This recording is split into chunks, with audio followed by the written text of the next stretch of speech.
Hi friends, ನಾನು ನಿಮ್ಮ ಎಲ್ಲರ ಅಚ್ಚುಮೆಚ್ಚಿನ ಪ್ರಜ್ವಲ್. ಇವತ್ತು ನಾನು ನಿಮಗೆ ಭಾರತದ ಉಪ್ಪು ನೀರಿನ ಸರೋವರಗಳ ಬಗ್ಗೆ ತಿಳಿಸ್ತಾ ಇದ್ದೀನಿ. ಉಪ್ಪು ನೀರಿನ ಸರೋವರಗಳಂದರೆ ಭಾರತದ ಒಳಗೆ ಇರತಕ್ಕಂತಹ ಸರೋವರಗಳಲ್ಲಿ ಅತಿ ದೊಡ್ಡ ಸರೋವರ ಸಾಂಬಾರ್ ಸರೋವರದ ಬಗ್ಗೆಯೂ ಕೂಡ ನಾನು ತಿಳಿಸ್ತಾ ಇದ್ದೀನಿ. ಬನ್ನಿ ನೋಡೋಣ. ಭಾರತವು ನದಿಗಳು ಮತ್ತು ಸರೋವರಗಳಿಂದ ತುಂಬಿರುವ ದೇಶವಾಗಿದೆ ಮತ್ತು ಅವುಗಳಲ್ಲಿ ಹಲವು ಉಪ್ಪು ನೀರಿನ ಸರೋವರಗಳು ಕೂಡ ಆಗಿವೆ ಅಂತ ಹೇಳ್ಬೋದು. ಸಾಂಬಾರ್ ಸರೋವರ ಜೈಪುರ್ನಿಂದ ನೈಋತ್ಯಕ್ಕೆ 80 ಕಿಲೋಮೀಟರ್ ಮತ್ತು ಅಜ್ಮೇರ್ನಿಂದ ಈಶಾನ್ಯಕ್ಕೆ 64 ಕಿಲೋಮೀಟರ್ ದೂರದಲ್ಲಿರುವ ಭಾರತದ ಅತಿದೊಡ್ಡ ಒಳನಾಡಿನ ಉಪ್ಪು ನೀರಿನ ಸರೋವರ ಎಂದು ಕರೆಯಲ್ಪಡುತ್ತದೆ. ಇದು ಮಂಥ, ರೂಪಂಗಡ, ಖಾರಿ, ಖಂಡೇಲಾ, ಮೆರ್ತಾ ಮತ್ತು ಸಮೋದ್ ಎಂಬ 6 ನದಿಗಳಿಂದ ಪೋಷಿಸಲ್ಪಡುತ್ತದೆ. ಇದು ಯುನೆಸ್ಕೋ ವಿಶ್ವ ಪರಂಪರೆಯ ತಾಣವೆಂದು ಗುರುತಿಸಲ್ಪಟ್ಟಿದೆ ಮತ್ತು ವಿವಿಧ ವಲಸೆ ಹಕ್ಕಿಗಳಿಗೆ ಆತಿಥ್ಯ ವಹಿಸಿದೆ. ಅದರಲ್ಲೂ ಕೂಡ ವಿಶೇಷವಾಗಿ ಫ್ಲೆಮಿಂಗೋಗಳಿಗೆ ಆತಿಥ್ಯ ವಹಿಸುತ್ತೆ ಅಂತ ಹೇಳ್ಬೋದು. ಇದು ಪ್ರಪಂಚದಲ್ಲಿ ಹೆಚ್ಚು ಭೇಟಿ ನೀಡುವ ಸ್ಥಳಗಳಲ್ಲಿ ಒಂದಾಗಿದೆ. ಇದು ಭವ್ಯವಾದ ಪಕ್ಷಿಗಳಿಗೆ ಭಾರತದಲ್ಲಿ ಹೆಚ್ಚು ಭೇಟಿ ನೀಡುವ ಸಂತಾನವೃದ್ಧಿ ತಾಣಗಳಲ್ಲಿ ಒಂದಾಗಿದೆ ಅಂತ ಕೂಡ ನಾವು ಹೇಳಬಹುದು. ಸಾಂಬಾರ್ ಸರೋವರವು ಭಾರತದ ಅತಿದೊಡ್ಡ ಒಳನಾಡಿನ ಉಪ್ಪು ನೀರಿನ ಸರೋವರವಾಗಿದ್ದು, ಇದು ರಾಜಸ್ಥಾನದಲ್ಲಿ ಸುಮಾರು 230 ಚದರ ಕಿಲೋಮೀಟರ್ಗಳಷ್ಟು ಹರಡಿದೆ. ರಾಜಸ್ಥಾನವು ಉಪ್ಪು ಉತ್ಪಾದನೆಯ ಕ್ಷೇತ್ರದಲ್ಲಿ ಪ್ರಮುಖ ಅಂಶವಾಗಿ ಆರ್ಥಿಕ ಮತ್ತು ಪರಿಸರ ಪ್ರಾಮುಖ್ಯತೆಯ ಸಾರವನ್ನು ಪ್ರತಿನಿಧಿಸುತ್ತೆ. ಎಂಡೋರ್ಹೇಕ್ ಜಲಾನಯನ ಪ್ರದೇಶದಲ್ಲಿ ಇದು ಮುಚ್ಚಿದ ಒಳಚರಂಡಿ ವ್ಯವಸ್ಥೆಯಾಗಿ ಕಾರ್ಯನಿರ್ವಹಿಸುತ್ತದೆ. ಇದರಲ್ಲಿ 5700 ಚದರ ಕಿಲೋಮೀಟರ್ಗಳ ಸಾಮೂಹಿಕ ಜಲಾನಯನ ಪ್ರದೇಶದೊಂದಿಗೆ ಇದು 6 ಉಪನದಿಗಳಿಂದ ಉಪ್ಪು ನಿಕ್ಷೇಪಗಳನ್ನು ಹರಿಸುತ್ತದೆ. ಸರೋವರವು ಬರಗಾಲದಲ್ಲಿ ಕೇವಲ 60 ಸೆಂಟಿಮೀಟರ್ ಮತ್ತು ಮಳೆಗಾಲದಲ್ಲಿ ಸುಮಾರು 3 ಮೀಟರ್ ನೀರನ್ನು ಹೊಂದಿರುತ್ತದೆ. ಇದರ ಸ್ಥಳವು ಅರಾವಳಿ ಬೆಟ್ಟಗಳಿಂದ ಸುತ್ತುವರೆದಿದೆ. ಇದು ಸುಂದರವಾದ ಆಕರ್ಷಣೆಯನ್ನು ನೀಡುತ್ತದೆ. ಇದರ ಸುತ್ತಳತೆಯು 96 ಕಿಲೋಮೀಟರ್ಗಳವರೆಗೆ ವಿಸ್ತರಿಸಲ್ಪಟ್ಟಿದೆ. ಪ್ರತಿ ವರ್ಷ ಸಾಂಬಾರ್ ಸರೋವರವು 1,96,000 ಟನ್ಗಳಷ್ಟು ಪ್ರಾಚೀನ ಉಪ್ಪನ್ನು ಉತ್ಪಾದಿಸುತ್ತದೆ. ಇದು ಭಾರತದ ಒಟ್ಟು ಉಪ್ಪು ಉತ್ಪಾದನೆಯ ಗಮನಾರ್ಹ ಭಾಗ ಆಗಿದೆ ಅಂತ ಹೇಳ್ಬೋದು.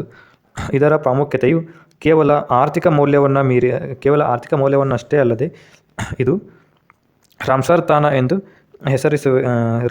ಎಂದು ಹೆಸರುವಾಸಿಯಾಗಿದೆ ಅಂತ ಹೇಳ್ಬೋದು. ಇದು ಅದರ ಅಂತಾರಾಷ್ಟ್ರೀಯ ಪರಿಸರ ಪ್ರಾಮುಖ್ಯತೆಗೆ ಸಾಕ್ಷಿಯಾಗಿದೆ.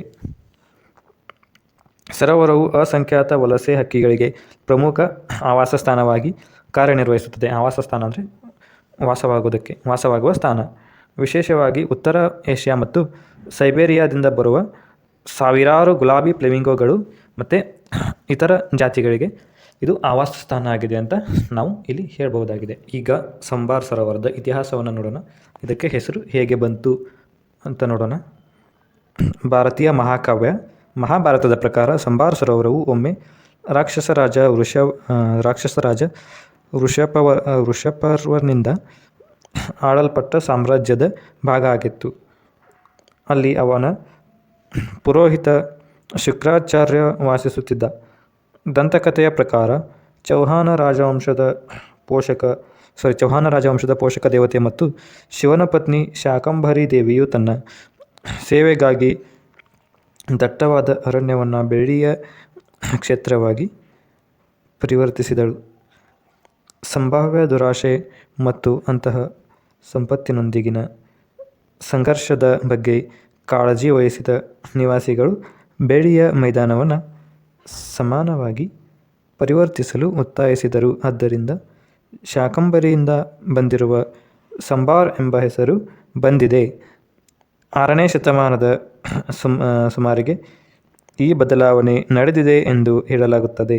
1884ರಲ್ಲಿ ಸಾಂಬಾರ್ ಸರೋವರದಲ್ಲಿ ಸಣ್ಣ ಪ್ರಮಾಣದ ಉತ್ಖನನದ ಸಮಯದಲ್ಲಿ ಪ್ರಾಚೀನ ಶಿಲ್ಪಗಳು, ಟೆರಾಕೋಟಗಳು, ರಚನೆಗಳು, ನಾಣ್ಯಗಳು, ಮುದ್ರೆಗಳು ಮತ್ತು ಮಣ್ಣಿನ ಸ್ತೂಪವನ್ನು ಕಂಡುಹಿಡಿಯಲಾಯಿತು. ಇದು ಪ್ರದೇಶದ ಶ್ರೀಮಂತ ಇತಿಹಾಸ ಮತ್ತು ಸಾಂಸ್ಕೃತಿಕ ಮಹತ್ವವನ್ನು ಎತ್ತಿ ತೋರಿಸುತ್ತದೆ. ಫ್ರೆಂಡ್ಸ್, ಇದುವರೆಗೂ ನಾವು ಸರೋವರದ ಬಗ್ಗೆ ಡೀಟೇಲ್ ಆಗಿ ನೋಡಿದ್ವಿ.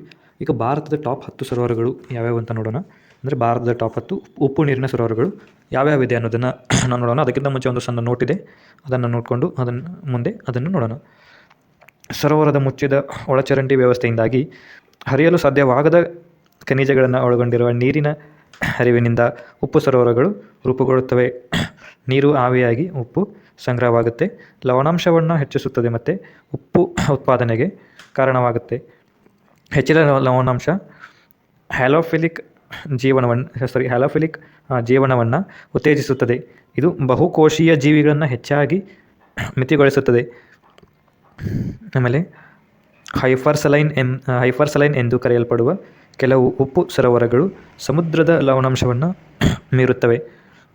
ಸಾಫ್ಟ್ ಡ್ರಿಂಕ್ಸ್ ಲೇಕ್ಸ್ ಹೆಚ್ಚಿನ ಕಾರ್ಬೋನೇಟ್ಗಳೊಂದಿಗೆ ಕ್ಷಾರೀಯವಾಗಿದ್ದು ಅವುಗಳ ರಸಾಯನಶಾಸ್ತ್ರದಿಂದ ತಮ್ಮ ಹೆಸರನ್ನು ಗಳಿಸಿವೆ.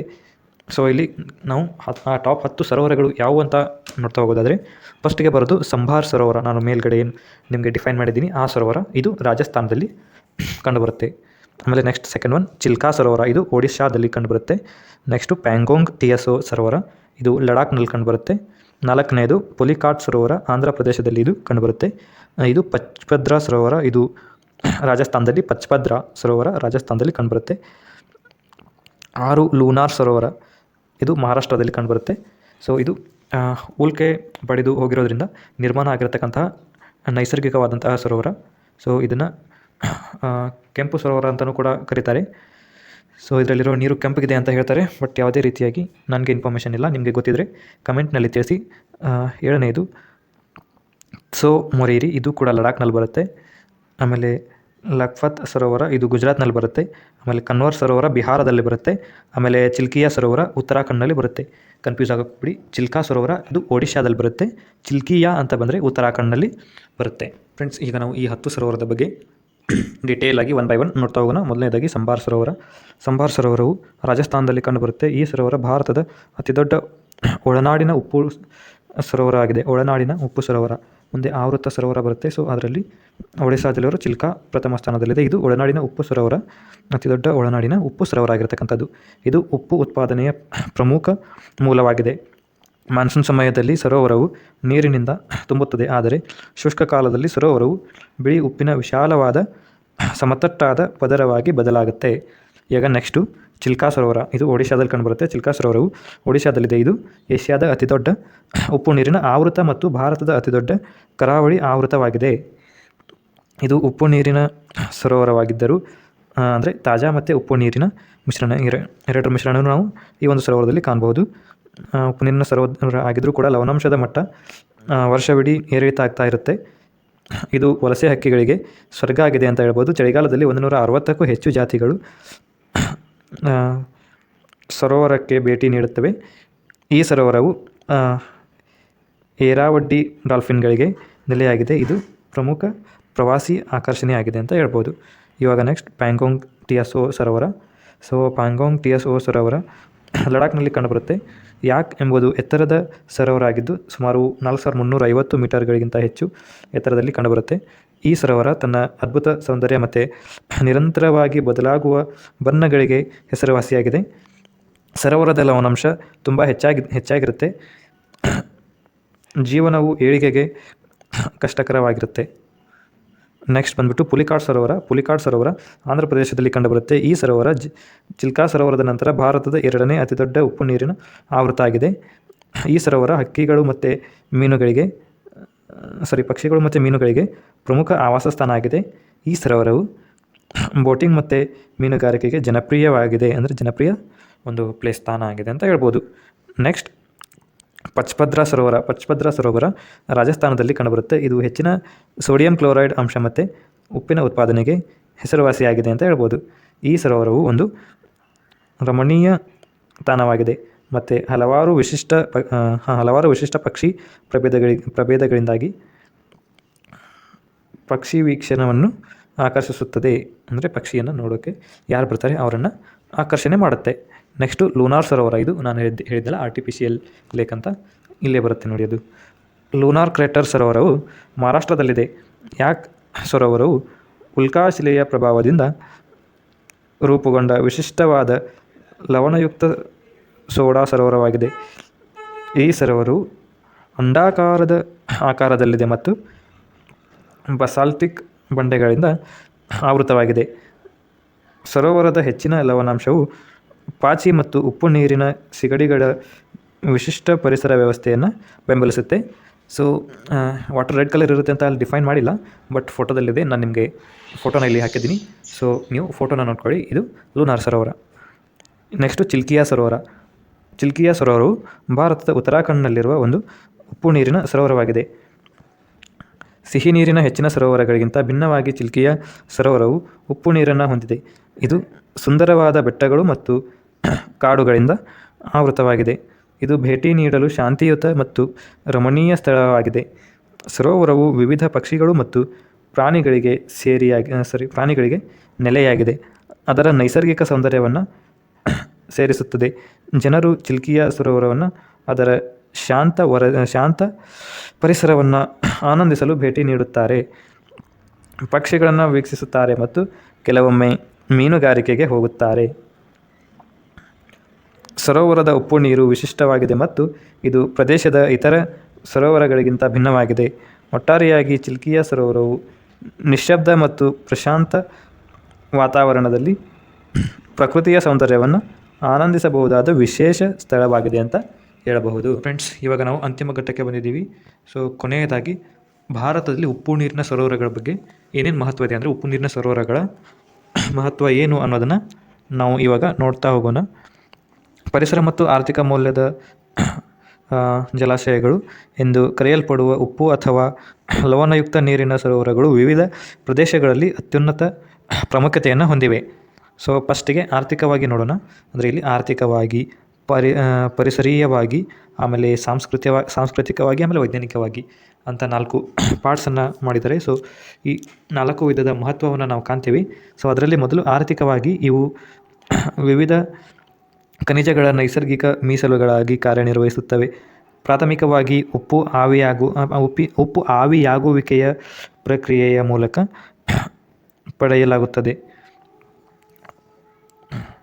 ಸೋಡಿಯಂ ಕ್ಲೋರೈಡ್ನಂತಹ ಲವಣಗಳನ್ನು ಸಾಂದ್ರೀಕರಿಸುವ ಈ ವಿಶಾಲವಾದ ನೀರಿನ ನಿಕ್ಷೇಪಗಳು ವಾಣಿಜ್ಯ ಬಳಕೆಗಾಗಿ ಅವುಗಳ ಹೊರತೆಗೆಯುವಿಕೆಯನ್ನು ಸುಲಭಗೊಳಿಸುತ್ತವೆ. ಹೆಚ್ಚುವರಿಯಾಗಿ ಕೆಲವು ಲವಣಯುಕ್ತ ಸರೋವರಗಳು ಲಿಥಿಯಂ ಅಥವಾ ಪೊಟ್ಯಾಷ್ನಂತಹ ಇತರ ಅಮೂಲ್ಯ ಖನಿಜಗಳ ನಿಕ್ಷೇಪಗಳನ್ನು ಹೊಂದಿದ್ದು ಅವುಗಳ ಆರ್ಥಿಕ ಆಕರ್ಷಣೆಯನ್ನು ಇನ್ನಷ್ಟು ಹೆಚ್ಚಿಸುತ್ತವೆ. ಈಗ ಪರಿಸರೀಯವಾಗಿ ಯಾಕೆ ಮಹತ್ವ ಅಂದರೆ, ಇದರ ಮಹತ್ವ ಏನು ಅನ್ನೋದನ್ನು ನೋಡೋಣ. ಈ ಜಲವಾಸಿ ಪರಿಸರ ವ್ಯವಸ್ಥೆಗಳು ನಿರ್ದಿಷ್ಟ ಪರಿಸರವನ್ನು ಉತ್ತೇಜಿಸುತ್ತವೆ. ಹೆಚ್ಚಿನ ಲವಣಾಂಶದಿಂದ ಗುಣಲಕ್ಷಣಗಳನ್ನು ಹೊಂದಿವೆ. ಇದು ಆಯ್ದ ಕೆಲವು ಜೀವಿಗಳು ಮಾತ್ರ ಸಹಿಸಿಕೊಳ್ಳಬಲ್ಲವು. ಈ ಸವಾಲಿನ ಪರಿಸರದಲ್ಲಿ ಬ್ಯಾಕ್ಟೀರಿಯಾ ಮತ್ತು ಪಾಚಿ ಸೇರಿದಂತೆ ಹ್ಯಾಲೋಫೈಲ್ಗಳು ಅಭಿವೃದ್ಧಿ ಹೊಂದುತ್ತವೆ. ಅನನ್ಯ ಆಹಾರ ಸರಪಳಿಗಳ ಬಿಲ್ಡಿಂಗ್ ಬ್ಲಾಕ್ಸ್ ಅನ್ನು ರೂಪಿಸುತ್ತವೆ. ಉಪ್ಪು ನೀರಿನ ಸಿಗಡಿ, ಕೀಟಗಳು ಮತ್ತು ವಿಶೇಷ ಮೀನುಗಳ ಜನಸಂಖ್ಯೆಯನ್ನು ಬೆಂಬಲಿಸುವ ಈ ಸರೋವರಗಳು ಫ್ಲೆಮಿಂಗೋಗಳಂತಹ ವಲಸೆ ಹಕ್ಕಿಗಳಿಗೆ ಪ್ರಮುಖ ಆವಾಸಸ್ಥಾನಗಳು ಮತ್ತು ಪ್ರಮುಖ ಮಾರ್ಗಗಳಾಗಿ ಕಾರ್ಯವನ್ನು ನಿರ್ವಹಿಸುತ್ತವೆ ಅಂತ ಹೇಳ್ಬೋದು. ಈಗ ಸಾಂಸ್ಕೃತಿಕ ಪ್ರಾಮುಖ್ಯತೆಯನ್ನು ನೋಡೋಣ. ಉಪ್ಪು ನೀರಿನ ಸರೋವರಗಳು ಆಳವಾದ ಸಾಂಸ್ಕೃತಿಕ ಪ್ರಾಮುಖ್ಯತೆಯನ್ನು ಹೊಂದಿವೆ. ಇದು ಸಹಸ್ರಮಾನಗಳ ಮಾನವ ಇತಿಹಾಸದೊಂದಿಗೆ ಆಳವಾಗಿ ಹೆಣೆದುಕೊಂಡಿದೆ. ಮೃತ ಸಮುದ್ರದಂತಹ ಸಾಂಪ್ರದಾಯಿಕ ಸರೋವರಗಳು ವಿವಿಧ ಧರ್ಮಗಳಿಗೆ ಸಾಂಸ್ಕೃತಿಕ ಮಹತ್ವವನ್ನು ಹೊಂದಿವೆ. ಆದರೆ ಸಾಂಪ್ರದಾಯಿಕ ಉಪ್ಪು ಉತ್ಪಾದನಾ ತಂತ್ರಗಳು ಈ ಜಲಚರಗಳ ಸುತ್ತಲೂ ಅಸ್ತಿತ್ವದಲ್ಲಿವೆ. ಇವಾಗ ಲಾಸ್ಟ್, ವೈಜ್ಞಾನಿಕವಾಗಿ ಉಪ್ಪು ನೀರಿನ ಸರೋವರಗಳ